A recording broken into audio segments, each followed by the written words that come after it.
My session is, what would you do differently and why? That was quite a challenge in itself to come up with a couple of slides to put together for you. Like everybody else, I'm going to start with a quote. And I trolled the internet to see if I could find something that was relevant to today's session. And I came up with this quote from Henry Ford. One of the greatest discoveries a man can make, one of his great surprises, is to find he can do what he was afraid he couldn't do. And I just thought that was kind of poignant. And I guess in a way that's kind of flowed through most of the presentations and thoughts that we've had ourselves around the table. So as an introduction to my session, I thought I'd start with that. Again, in the spirit of time, I'm going to not take too long over these areas, but just a kind of context, really, where we are at this point of the day. There were a couple of areas that I think are important when we need to consider change and doing something very different.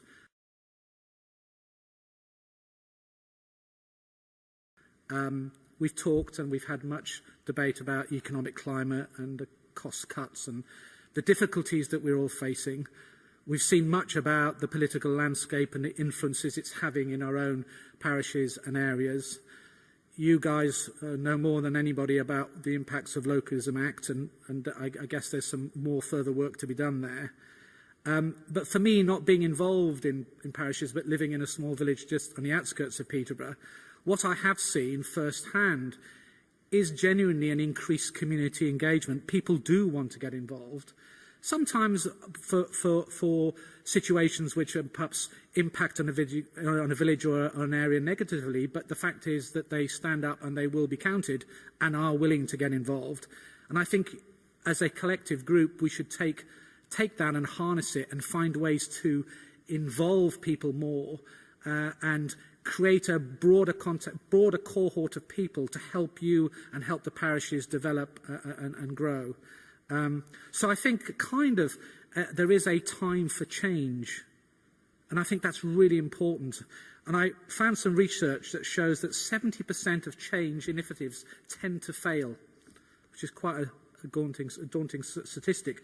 And the reasons for that are miscommunication, little or no communication, a lack of planning, and something dear to my heart, being a salesman, is not selling the idea first and getting the buy-in, which kind of morphs itself into a genuine lack of support. So just some thoughts really about that. I then did a little bit further research, and I thought this might be quite interesting before we set our little exercise up, is 9 things successful do differently.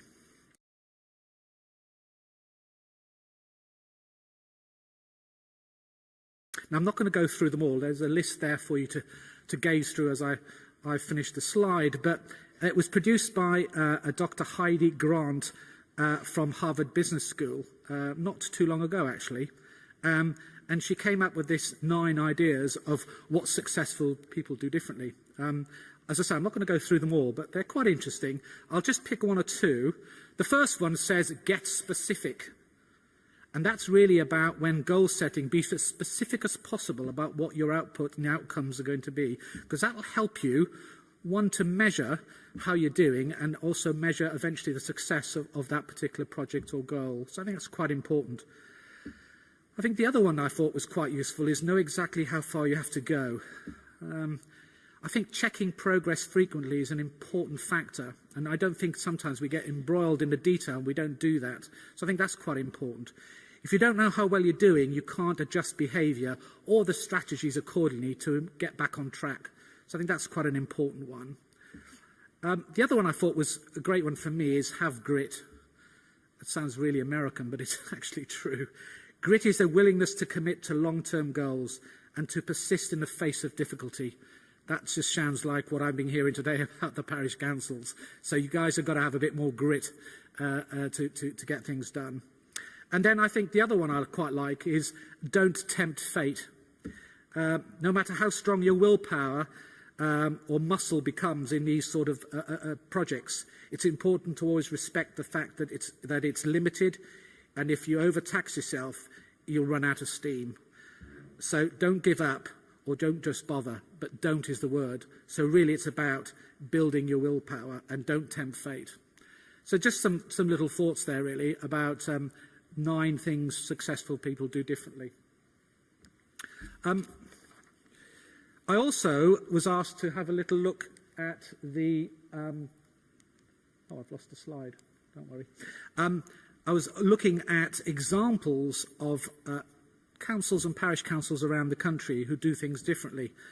And I'm really pleased to say that my 4 examples actually kind of have taken the temperature of some of the things you guys have come up with today, which is satisfying, and clearly we're on the right lines. I took the information from something that Henry had given me, which is Localism in Practice, and it's the National Association of Local Councils publication 2011. If any of you have not seen it, it's not a big document. It's very, very, very strong and gives some great insight into what parishes are doing around the country.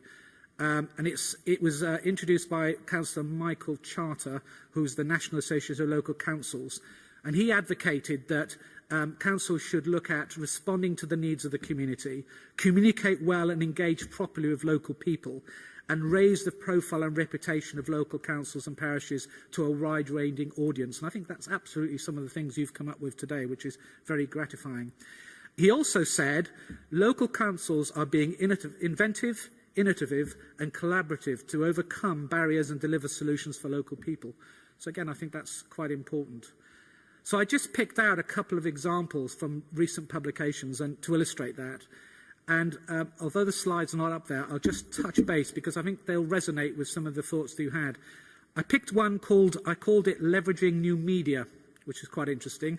And it was Aycliffe Parish Council who, under a community inclusion project, created a project to provide a website which would allow the parish council to promote its commercial facilities from customer-focused mini-sites. I think that's quite an interesting. And I know there's been quite a lot talked about today about harnessing new technology, the web, Twitter, etc. I thought that was an interesting model for us to consider. Then I took one from Sudbury Town Council, and I named the example as entrepreneurial spirit. And that was very interesting. And it was about the Town Council taking over the management of the TIC, the Tourist Information Centre, and saving jobs and turning it into a commercial success. And I know we've done that in Peterborough Town itself. So that, again, I thought was quite interesting. The next one was Crowborough, engaging young people. And again, I think we've talked about young blood, increasing the cohort of potential attracting people to work in parish councils. And that was a very useful project, engaging young people in the community by giving them responsibility. This is quite radical. It says, engaging young people in the community in giving them responsibility on how a particular budget is spent and ensuring that the money is used effectively, helping young people to develop financial management skills and become involved in the community as well as in the parish council. Interesting thought. And then the final one was Lanchester Parish Council on a wellbeing project where they took on the role of a building that was going desolate and built it into a GP practice and pharmacy, which provided a whole range of services for the town, and also allocated rooms for local community project groups, all driving income. So I thought they were quite interesting. So I wanted to keep this fairly brief. It was a snapshot, just some thoughts. So my challenge for you now for your next session is I'd like you to be really radical. I want us to framework what a radical parish council would feel like, look like, what ideas would come out.